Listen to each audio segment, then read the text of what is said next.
Very good morning students. SBMG school Butra Manatti के online tutorial classes में आप सबका स्वागत है। मैं आपको आज कक्षा 10वीं का एक नया पाठ, बहुत ही इंटरेस्टिंग पाठ पढ़ाने जा रही हूँ। पाठ मतलब एक कविता है, 11वां पाठ कविता है। इसका नाम है समय की पहचान और इसकी कवि है सियाराम शरण गुप्त। तो आपकी माहिती के लिए मैं बता दूं, राष्ट्रकवि मैथिली शरण गुप्त जी के ये भाई थे, सियाराम शरण गुप्त। कविता शुरुआत करने से पहले मैं आपको कविता के शब्दार्थ बता देती हूँ, उसके बाद कवि परिचय बता के कविता की शुरुआत करेंगे। शब्दार्थ पहला है उद्योगी, यानी कि परिश्रमी अथवा मेहनती, जो बहुत ही काम करने वाला व्यक्ति। सौख्य मतलब सुख। आलस, आपको पता है, आलस, काम चोरी आप जो करते हैं ना, कुछ भी पढ़ाई देने के बाद बोलते हैं आज नहीं टीचर कल दे देंगे, ऐसे। तो इस तरह से उसको ही बोलते हैं। आप जो बर्ताव करते हैं ना, उसी को बोलते हैं आलस। ध्यान में रखिए। बहाना मतलब बात टालना, बात टालने का कोई एक कारण बताना, उसको बोलते हैं बहाना। नाम मात्र का कारण। द्रव्य मतलब धन, पदार्थ, द्रव्य मतलब लिक्विड भी हो सकता है, पदार्थ सामग्री, उसका पहला अर्थ है धन, द्रव्य। अनुपम यानी कि अनोखा, बेजोड़, जिसके जैसा और दूसरा कुछ नहीं, ऐसे बोलते हैं ना, बहुत ही अनुपम भेंट दे दी है, तो उसको ही बोलते हैं। और उसको और एक शब्द है यहाँ पे, उपमा विहीन, जिसको आप दूसरे शब्द से या फिर दूसरे वस्तु से तुलना नहीं कर सकते, ऐसे जो वस्तु रहते हैं उसको ही बोलते हैं अनुपम। तुच्छ मतलब छोटा, क्षुद्र। निसार, अल्प, जिसका कोई मोल नहीं है, ऐसे को क्या बोलते हैं, तुच्छ। पल यानी कि क्षण। चित्त मतलब मन, ध्यान, और अंतःकरण, ये भी हो सकता है। विश्वास का मतलब है भरोसा, आपको पता होना चाहिए। और उसका दूसरा भी शब्द है यकीन रखना, किसी भी किस पर भी आप बोलते हैं ना, मुझ पर यकीन रखिए टीचर, तो उसको ही बोलते हैं विश्वास। सुसमय मतलब अच्छा समय, जिसको मुहूर्तम भी अच्छा बोलते हैं ना, उत्तम अवसर भी बोल सकते हैं आप। उसके बाद खोना यानी कि गंवाना, पता है आपको। सर्वथा मतलब सदा या फिर हमेशा के लिए, तो हो गए। और एक बात मैं आपको बता दूं, ये कक्षा 10वीं में ये कविता देने का मतलब यही है कि आप अच्छा समय जो आपके हाथ में दिया मिला है अभी, उसको अच्छी तरह से उसका क्या करना चाहिए, उपयोग करके लेना चाहिए। आप 10वीं कक्षा के बच्चों को समय नहीं गंवाना चाहिए, यही यहाँ पे मतलब है। तो कवि परिचय है, इस कविता के कवि का नाम आपको बताया मैंने, सियाराम शरण गुप्त जी, और ये मैथिली शरण गुप्त जी के भाई थे। मैथिली शरण गुप्त जी जो राष्ट्र कवि रहे हैं। इनका जन्म 4 सितंबर 1995 को मध्य प्रदेश के झांसी के चिरगांव में हुआ था। राज्य मध्य प्रदेश, जिला झांसी, गांव का नाम है चिरगांव। और इनके पिता का नाम था रामचरण कनकने और इनकी माताजी का नाम था कौशल्याबाई। इनकी प्रारंभिक शिक्षा के बाद इन्होंने क्या किया, घर में ही गुजराती, अंग्रेजी तथा उर्दू भाषा सीखी। 1929 में वो महात्मा गांधी जी के संपर्क में आए और वही वो वर्धा में रहने लगे। इनकी बहुत सारी रचनाएं हैं, उसमें कुछ प्रमुख रचनाएं इस तरह से ये हैं कि मौर्य विजय, अनाथ, विषाद, आर्द्रा, आत्मोत्सर्ग, मृण्मयी, बापू, नकुल वगैरह, ये इनकी प्रमुख और प्रसिद्ध रचनाएं हैं। उन्होंने दीर्घ काल के लिए साहित्य की सेवा की, इसीलिए उनको नागरी प्रचारिणी सभा वाराणसी द्वारा सुधाकर पदक प्रदान किया गया। इन्होंने दीर्घकाल मतलब बहुत समय के लिए साहित्य की सेवा करने की उन्होंने अपना लिखना जारी रखा। लंबे समय की उनको एक बीमारी हो गई और उसी में उनकी मृत्यु हो गई।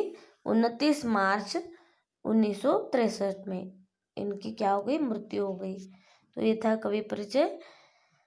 तो इस कविता की शुरुआत से पहले मैं यहाँ पे बता दूं कि इससे आप समय का महत्व जान सकते हैं और समय को किस तरह से समय का सदुपयोग करना है ये भी आप जान सकते हैं। तो पहले कविता मैं आपके लिए पढ़ती हूँ। उद्योगी को कहाँ नहीं सुसमय मिल जाता, समय नष्ट कर कहीं सौख्य कोई भी पाता। आलसी करा रहा है सभी बहाने, जो करना है करो अभी कल हो क्या जाने। पा सकते फिर नहीं कभी तुम इसको खोके, चाहो तुम क्यों नहीं चक्रवर्ती भी होके। कर सकता कब कौन द्रव्य है इसकी समता, फिर भी तुमको नहीं जरा है इसकी चिंता। समय ईश का दिया हुआ अति अनुपम धन है, यही समय ही अहो तुम्हारा शुभ जीवन है। तुच्छ कभी तुम नहीं एक पल को भी जानो, पल पल से ही बना हुआ जीवन को मानो। करना है जो काम उसी में चित्त लगा दो, आत्मा पर विश्वास करो संदेह भगा दो। ऐसा सुसमय भला और कब तुम पाओगे, खोकर पीछे इसे सर्वथा पछताओगे। तो यहाँ पे पहली दो पंक्तियाँ जो है इसमें बताया है कि उद्योगी जो बहुत काम करने वाला व्यक्ति है, परिश्रमी व्यक्ति है, वो किसी अच्छे मुहूर्त की या फिर कोई अच्छा समय मुझे मिलेगा और तभी मैं मेरा काम करूँगा ऐसा समझ के हाथ पर हाथ रख के बैठा नहीं रहता, क्योंकि उसके अंदर आलस्य ही नहीं है। इसीलिए यहाँ पे बताया गया कि उद्योगी को कभी कोई सुसमय नहीं मिलता। वो क्या करता है, अपना काम हमेशा जारी रखता है, कोई अच्छा समय मिलने का वो इंतज़ार नहीं करता। अगर आप इसी तरह से समय गवाते रहोगे तो कोई भी सुख नहीं पाओगे। वो जो उद्योगी रहता है, काम करने वाला व्यक्ति, बहुत ही सुखी रहता है, क्योंकि वह समय बर्बाद नहीं करता। समय नष्ट कर कहीं सौख्य कोई भी पाता, मतलब अगर आप समय नष्ट करोगे, समय नष्ट करके कोई भी सुखी नहीं हो सकता, उसको कुछ भी सुख समाधान नहीं मिलता। आलस्य करा रहा है सभी बहाने, बोलते हैं ना, मुहूर्त देखेंगे, अच्छा समय मिला तो करूँगा, इसके लिए अभी समय आने की मैं इंतज़ार में हूँ। ये सब कौन बहाने करता है? आपके अंदर जो अलस है, लेजीनेस जो बोलते हैं ना, आप बहुत ही लेजी है बाबा, सच में आपके कक्षा के बच्चे, तो वो सब क्या करता है, वो आलस्य, ये सारे बहाने, मतलब बात काम को टालने का जो कारण देते हैं ना, बहाना, ये सब कौन करता है? आपके अंदर जो आलस भरा पड़ा है वही वो सब करता है। समय कभी किसी के लिए नहीं रुकता, तो इसीलिए समय अच्छा बुरा नहीं होता। जो समय मिलता है हाथ में वो सच में सुसमय यानी कि बहुत ही अच्छा समय होता है। लेकिन हम क्या करते हैं, ये काम आज करेंगे, वो काम कल करेंगे, तो ये कौन करता है? हमारे अंदर जो अलस भरा है वो करता है। जो करना है करो अभी कल हो क्या जाने। इसलिए कवि यहाँ पे बताते हैं आपको, ये आलस छोड़ दो, ये बहाने सारे छोड़ना है, अब जो काम करना है अभी करना है। कल काम करेंगे बोल के छोड़ देते, लेकिन कल उसके लिए समय ही नहीं मिलता, कुछ दूसरा ही बहाना आ जाता है या फिर कुछ दूसरा काम आ जाता है। इसीलिए कल क्या होगा ये हम नहीं जानते। जो आज हमारे हाथ में समय है उस काम को करने का, इसीलिए क्या करना है, जो काम करना है आज ही करना है। बोलते हैं ना, कल अब आज करे सो अब कर, कल करे सो आज कर, ऐसे बोल के मुझे वो याद नहीं आ रहा है। तो इस तरह से पा सकते, फिर नहीं कभी तुम इसको खोके। अगर एक बार आपने समय को खो दिया, गवा दिया, तो इसको कभी भी वो समय वापस नहीं आता। गुजरा हुआ जो पल रहता है वो कभी भी वापस नहीं मिलता। अगर आप बड़े चक्रवर्ती यानी कि बड़े कोई राजा, एक महान आदमी भी बन गए, तो जो समय आपने नष्ट किया है वो फिर से नहीं पा सकते। आप कुछ भी बन जाओ, जो आज समय आपने नष्ट किया है वो कल आप बड़े हस्ती या बड़े आदमी बन के भी नहीं पा सकते। चक्रवर्ती जो बोलते हैं, अमर राजा, उनके लिए भी बोलते हैं। और कर सकता कब कौन, द्रव्य है इसकी समता, फिर भी तुमको नहीं जरा है इसकी चिंता। मतलब वो कोई भी एक अच्छा अनुपम जो वस्तु रहती है, द्रव क्या है, यहाँ पे मैंने आपको मतलब बताया, धन, पदार्थ अथवा सामग्री जो बहुत ही कीमती सामग्री रहती है, उसकी तुलना, समता यानी कि इस समय की तुलना, कंपैरिजन जो बोलते, वो यहाँ पे कोई भी वस्तु उस समय की तुलना नहीं कर सकते। ये आप भी जानते हैं। एक बार समय गवाया तो नहीं मिल पाता, उसको आप किसी दूसरे के साथ, दूसरे वस्तु के साथ जोड़कर अपना काम पूरा नहीं कर सकते। ये आप भी जानते हैं, फिर भी आप इसकी चिंता नहीं करते। आप हमेशा क्या करते हैं, बहाने बना के अच्छे समय को गवाते रहते हैं। ऐसा नहीं करना चाहिए। समय ईश का दिया हुआ अति अनुपम धन है। भगवान ने हमें जो समय दिया है, ईश यानी कि भगवान ने दिया हुआ अति अनुपम, अनुपम यानी कि बहुत ही अनुपम भेंट जो बोलते, अनुपम का मतलब अनोखा, बेजोड़, जिसका कोई मोल नहीं कर सकते। ऐसी एक भेंट समय के रूप में भगवान ने हम सबको दी है।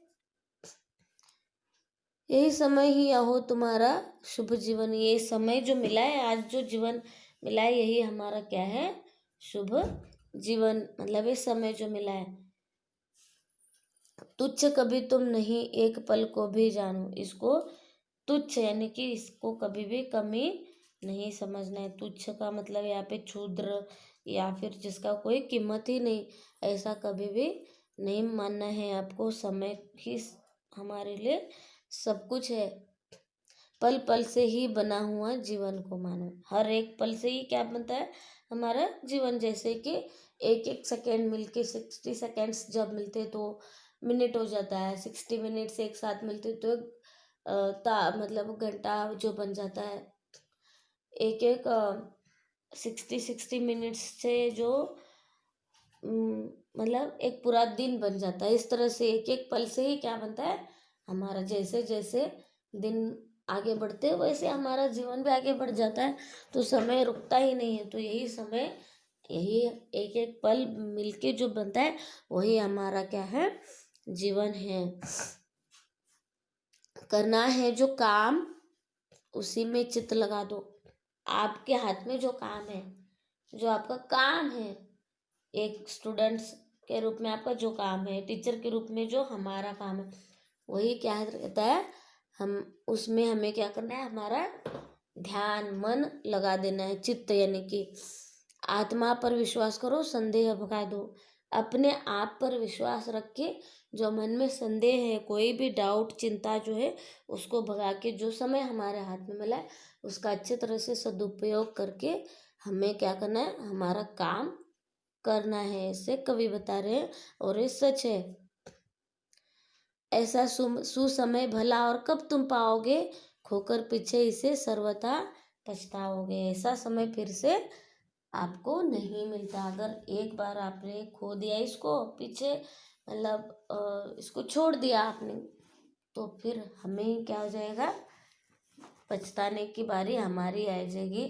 फिर कल हम सोचते रहेंगे, हाथ में समय था, गवा दिया, अभी कुछ नहीं कर सकते, क्योंकि वो समय फिर से वापस आपको मिलता ही नहीं, एक बार गवाया हुआ।